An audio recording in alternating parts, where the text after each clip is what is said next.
Good day, Kawartha Lakes taxpayers. It's Bill here from the Kawartha Insider. And Doug with the Kawartha Insider. Doug's got some interesting facts, legal facts, that he wants to bring to the attention of all the citizens and taxpayers in rural Kawartha. Yeah, back pre-amalgamation, we were the county of Victoria. Everybody had a separate set of bylaws in the communities that they were in. And what happened during the amalgamation is that they were given 1 year to actually set a set of rules for the city of Kawartha Lakes bylaws.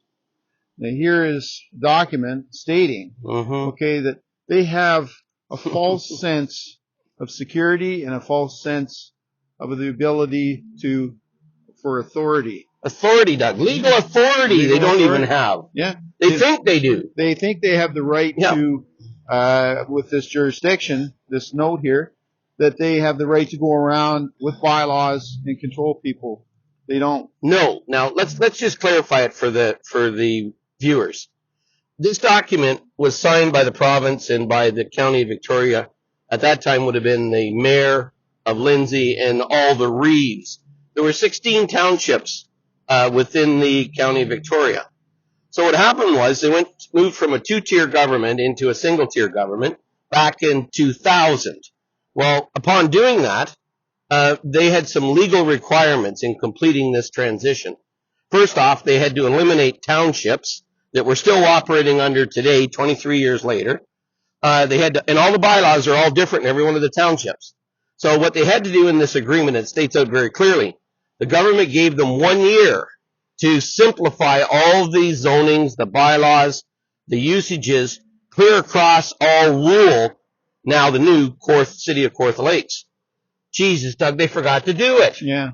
It's normal, though. What, 19 years? No, 20. 20 years? 20. They had 1 year to do it. Yeah. And they forgot to do it. They did not. But all they were worried about, and they concentrate on as usual, is money. That's all these people want is taxpayers' money. You know, it's disgusting. Yeah, reason to charge people. Yep. I mean, here we are at that meeting that Mr. Ashmore, town hall meeting he calls it. Come out and tell me your issues and your concerns. And holy man, all hell broke loose. They weren't happy with no tax increase. They wanted to know where in the hell is all our money gone. Millions and millions and millions of dollars that they wanted, and I raised the issue for them. I don't know whether people are aware in the budget, Jackie, you likely have never found provincial offenses, fines. The city takes in millions of dollars, okay, every year, and it's nowhere shown in the budget. Could you tell us, Mr. Mayor, where all these millions of dollars are going? Because the city gets that money. I just got my fines today, okay, that we're appealing. We already filed our appeal in Osgoode Hall. And also, Mr. Mayor, how many legal actions have you been served of lawsuits pending against the city, the staff, yourself, councillors that have been doing some pretty shady things, changing people's zonings, changing the usages on their property, charging people under the bylaw then, taking us to court with a dirty retired cop sitting at the front of us and finding us guilty on hearsay, and then thinks I'm gonna put money in your pocket? Go screw yourself. It's like I said to you, I served you 7 lawsuits that are pending for almost $2 billion, and we're gonna collect them every time from you people. We're not suing the city, but you understand that. We're suing the mayor, the council, the CEO, everybody that's been ripping us off and taking money out of our pockets illegally. And they've been having a hell of a good time in there. We need an independent audit done on this place. Because it is corrupt. It is corrupt and you can talk it. Okay? Yeah, they do. They laugh. He laughs like shit. Yeah, he's laughing. Yeah. He's laughing at you guys. This is Ron Ashmore. Yeah. You're the mayor. And you have That's a fair response. How many lawsuits you got? No, I mean, yeah. we're not gonna get into lawsuits and stuff tonight. Okay, Rick, yeah. Okay, in regard to the amount of money that's They want a outside forensic audit done on this place. 10, 12, 14 years of Letham. And we know how corrupt Letham is. Man, shit, he worked for Flatto the whole time he was the mayor. I mean, what do you want, eh? I did a book on him. 179 or 200 pages, their documents. I saw it. Of how corrupt Mr. Letham and council are and were. And very accurate, too. Right on the money. So now we've even had more fun with them. I managed finally to get into court against them and their crooked appointed, he's a retired cop. Yeah. Can you imagine going in front of a worship and you think he has the Paid knowledge? by the city. Yeah, well, appointed by the province, but the crown attorney gets paid by the city, so they all work for the city. To make more money. Well, that's the piggy bank. Come on. Holy man, they've been getting away with it for over 20 years, right? So finally, I get into court. We put forth all legal documents. His worship, retired cop Ronald R. Prestige, and the Crown had already found us guilty before we even started the trial, thank God. Thank God they found us guilty. I couldn't believe it. I thought I scared him so bad with 17 volumes of documents that he never read. He never read the fact that we weren't open for 3 years. And the fact is I have an MTO letter stating in February the 10th, 2021, that we are 100% compliant at our property within our zoning. I can't believe that, well, I guess I do believe, because I was in front of him in 2014 on another matter, and he did the same damn thing. Yeah. Found me guilty, okay? There's actually quite a few. I've done a bit of investigational work. Well, they use him for a lot. Oh, no, this is his little courthouse. Yeah. Oh, yeah. But you got to thank Mr. McGinty, because it's McGinty, the crooked bastard. Pardon my French, I'm sorry. I have more choice words than that for him. But the fact is, before McGinty got out of office, he made sure that he appointed these crooked cops and any of his friends in places that if his cabinet or himself became charged, when they went up in front of him, they got a little slap on the hand, like Mr. McGinty did for that gas plant scandal. Yeah. Yeah. So it just fits into play. That cost hundreds of billions. I think he only served 3 months. Yeah. And they all got they made a lot of money on that one, yeah. right? Yeah. But getting back, okay, so anyways, I looked at what they said, and we laughed. We thought this was funny, okay? Now I have filed in what a real court called Court of Appeal, Osgoode Hall, 130 West Street, Toronto, Ontario. I've been there a number of times. Boy, it's a good court. These are judges, real judges that have the expertise to deal on these issues, or they can't sit. It's just that simple. So we've applied, we've been accepted, I have my file number. So I thought to myself, you know what, it's about time, because I was upset when you raised the issue with Mr. Emsley at Ashmore's first town hall meeting, and he said, well, Dougie, when are you going to sue us? And you said, pretty soon, yeah. Right? And he turned around and said, sue me!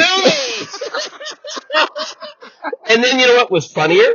What was funny? Not we'll look at it and try and resolve the situation. He just said, sue me. Well, because at that time, the province had him and the council and the CAO all protected. Yeah. And he found out on Monday that he wasn't the province went and passed a bill that said, guess what? You're on your own. You're not looking after you for your crooked deals you've been doing. So, anyways, I walked into I did a brown package up for the mayor, the CAO, the clerks, okay, with notice of legal action pending, and I gave them a very nice explanation, a way as to how you have to do this. I mean, I've done it a lot, but I thought I better give them an explanation. But they didn't read it either. And they don't read anything, No, they don't. These guys. Yeah, just go from the So, road. anyways, I served them with 7 lawsuits pending for a total of $2 billion in financial and punitive damages as to what they've done to all the people in the city of Kawartha Lakes. And Mr. Emsley thought that was funny again. Yeah. And then we go down to Dunsford to Ron Ashmore's town hall meeting, and Mr. Emsley, I brought it up and managed to get it out in front of the public. They didn't want it out. Well, then Mr. Emsley put a silly smirk on his face, and one of the guys yelled at him. He says, "You wipe that smirk off your face or I'll wipe it off for you." Well, poor old Emsley, he stood up and sat right back down again, shut his mouth, and was just like a little kid, right? But anyways, that's not the real issue that's going on here, eh? I want to basically be able to tell the public what the city's been doing. So when they find you guilty and they give you a nice big fine, they always say, "We'll give you as much time as you need to pay that fine as long as you make an effort that you're trying to get it paid." So when I got my fines, and there's quite a few of them here, they total over $70,000, right? That's what they thought they were going to take from me. Anyways, I asked the very question we did of Mr. Emsley on Thursday night.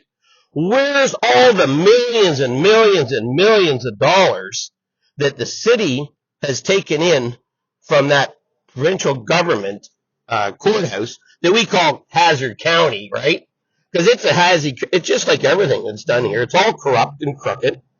Anyways, Mr. Emsley couldn't answer us. He just sat down and kept his mouth shut. Because I'm not sure whether he even knows, right? No, he knows where it's I know, but he's going to try to play stupid, right? Because once upon a time, one of his counselors told me that Mr. Emsley is starting to suffer from Alzheimer's or dementia. And I'm honestly believing he is. No, I think it's just whenever he gets his back up against the wall, he can't think about what he's going to say. Well, the problem is he hasn't got his right-hand man, Ron Taylor, there to work his hands and explain everything as to what's going on. If he would just be straight with the people, he wouldn't have to do all that. Well, no, if he was honest, if he was honest and had some morals, there wouldn't be Doug and me. There wouldn't be all the people now that are chasing them, wanting answers. If these people just knew how to be honest and accountable for all the millions and millions and millions of dollars. You know, I think a lot of the money could be going towards legal fees. Well, maybe. You know, because there is a lot of downtown GTA lawyers that they have on retainers. Big law firms. Oh, you're talking about Bay Street. Oh, yeah, Bay Street. Bay Street. Same lawyers I use. Yeah. Not the same lawyers. I got better lawyers than they got. But why? Right? If they're straight with the people, they don't need that legal defense. Well, because it's like what happened to me, Doug. They called me. I had to go into court on November the 28th in the morning. 9 o'clock sharp. You had to be in the court. I get out. They hadn't plowed the parking lot. They hadn't plowed or salted anything.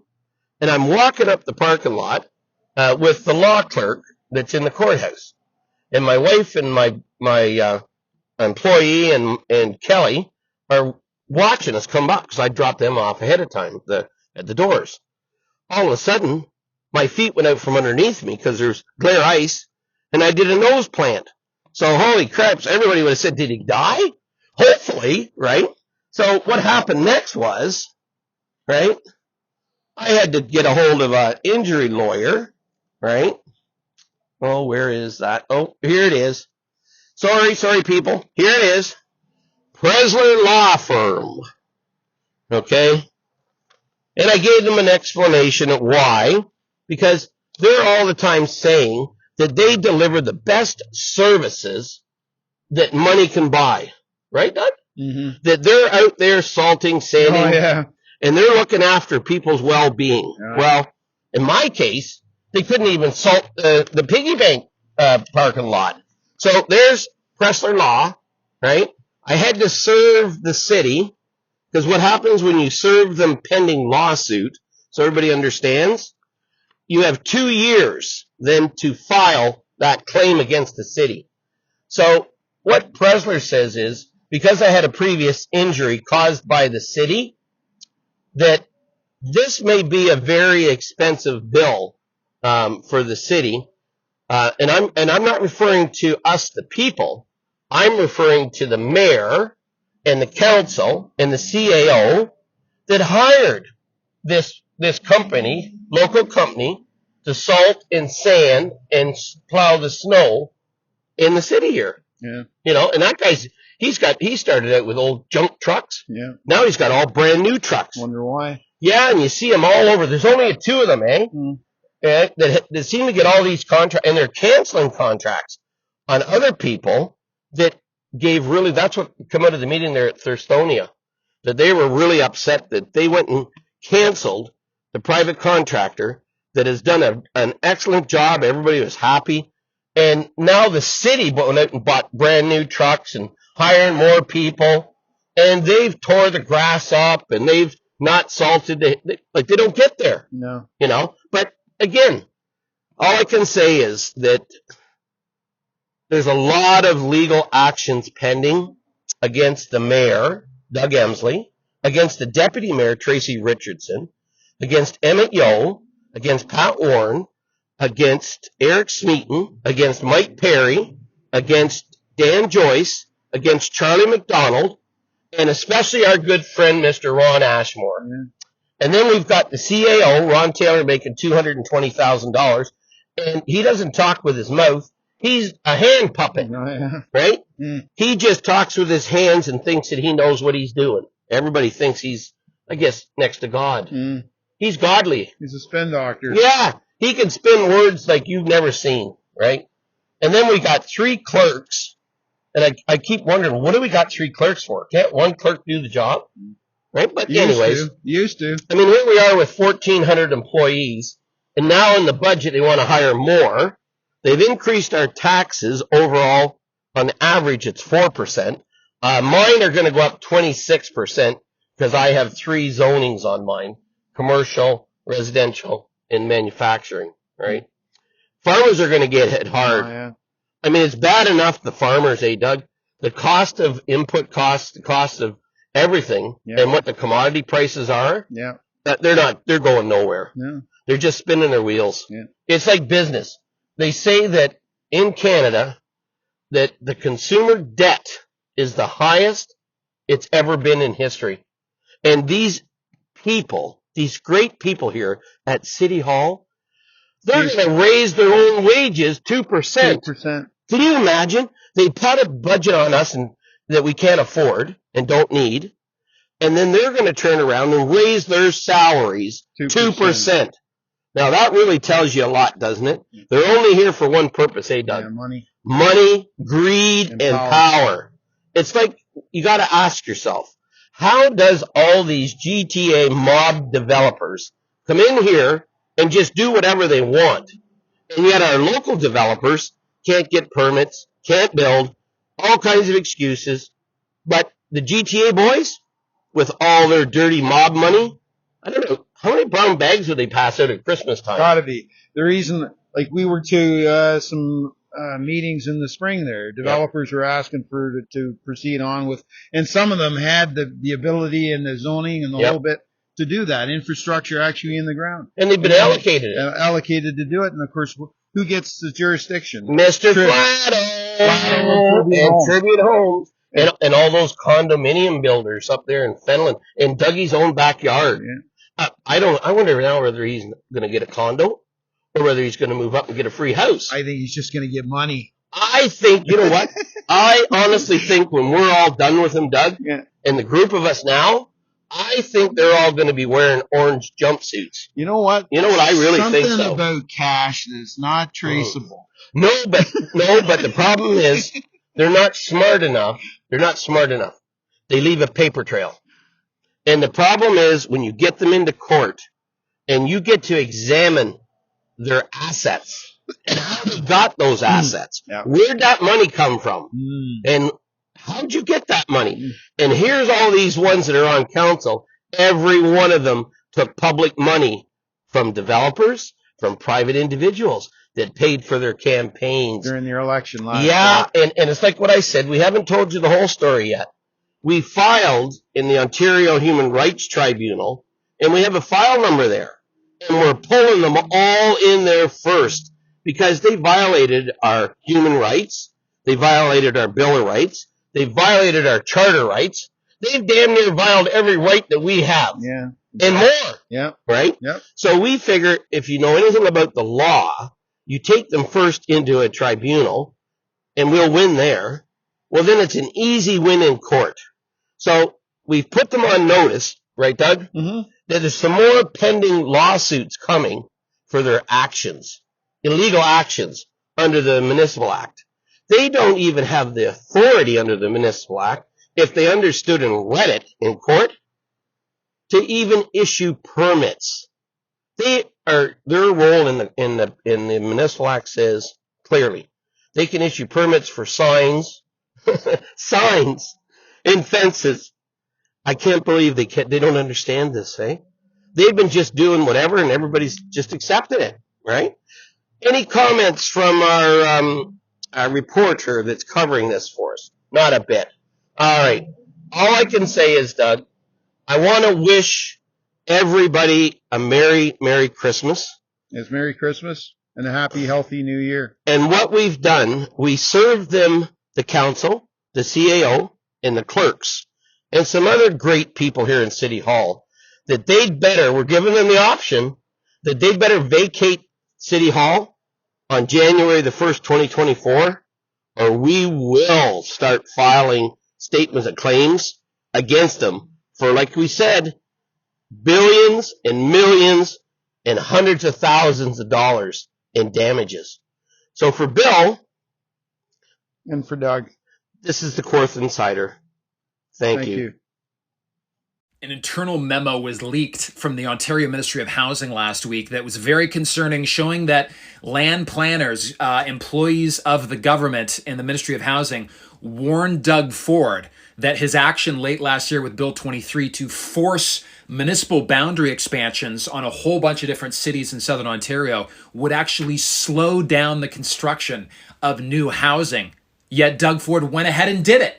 And the other very bizarre thing is, which I guess is not too surprising for Doug, is even though he knew it would actually slow down the construction of new homes, he did it anyways, and many of the people benefiting from these urban boundary expansions are people that have direct connections to either donating lots of money to the Conservative Party of Ontario, or who are actually members of the Conservative Party of Ontario apparatus, whether it be fundraising or former actual members of the government itself. For example, in the Greater Toronto Hamilton area, before these urban boundary expansions were forced, there was 350 square kilometers of land approved for development in the Greater Toronto Hamilton area. And Doug Ford suggested that he was going to add more land to the stock, even though his very own Affordable Housing Task Force, ran by the CEO of Scotia Capital Markets, came to the conclusion that there's actually a ton of land, greenfield land already approved for development, and that adding more land to the stock would do nothing to help the housing crisis. So he proposed these changes. The people of Hamilton, the city councillors, voted against it after doing a referendum with Hamiltonians, and Hamiltonians overwhelmingly voted against the urban boundary expansion because the data showed that there was already lots of land approved for development. Yet Doug Ford went ahead and forced these urban boundary expansions on many places, including Hamilton, Ottawa, York, Peel, Niagara, Halton, Waterloo, Wellington, Guelph, Barrie, Belleville, and Peterborough. So just in the Greater Toronto Hamilton area itself, these forced boundary expansions caused the available greenfield land in the land housing stock to increase from 350 square kilometers to 590 square kilometers. So the reason that this would actually slow down land construction is that there are part of the big problem in the housing industry people don't understand in Ontario is that we have limited capacity to build new houses compared to what the level of immigration rate is. You know, there's 1 million new Canadians coming into the country every 8 months under Justin Trudeau's immigration target, and generally between 40 and 45% of those people come to Ontario. Yet in the past 12 months, we built 65,000 new units of housing in Ontario. So it's an absolute clusterfuck because there's no way, you know, that we can build enough houses for what the immigration targets are. But what Doug Ford is doing by expanding these urban boundaries is actually slowing down the new housing construction process. What the land planners were saying in this leaked memo was that, listen, if you expand the boundaries from where they are, there's already sufficient land. If you expand them even more, and all of a sudden a developer that was going to be building a subdivision here is now building one out here, it's going to take much, much longer to build all the infrastructure to that further spot. It's also going to be more expensive. You know, the developer has to pay for the infrastructure, but it's going to be more expensive to municipal taxpayers to serve that greater distance of infrastructure as well. So that drives up municipal taxes at the same time, right? Like in the past 12 months, we only built 65,000 new units of housing in this province. And actually, new housing starts are going down, even though there's insane demand, partly because a lot of the small and medium-sized developers, they can't profitably build in this high interest rate environment. So we're in quite a clusterfuck where the immigration rates are historically high on an absolute and a relative basis set by Justin Trudeau. And there's no way our housing industry can build enough houses, new units in Ontario. And then Doug Ford is doing all of these tweaks, you know, benefiting land speculators that have direct connections to him. For example, you know, the Greenbelt land swaps or expanding these urban boundaries when there's already more than enough land for development. By expanding the boundaries, the land speculators can make a lot more money, but it's going to be slowing down the limited capacity we actually have to build homes. So this is, again, another example that shows Doug Ford doesn't really care about solving the housing crisis in Ontario. He cares about wildly enriching his insider elite friends who are directly connected to him. So I hate, you know, reporting on all this Greenbelt stuff, but there's just so much corruption going on with the Ford government that I can't help but share this news.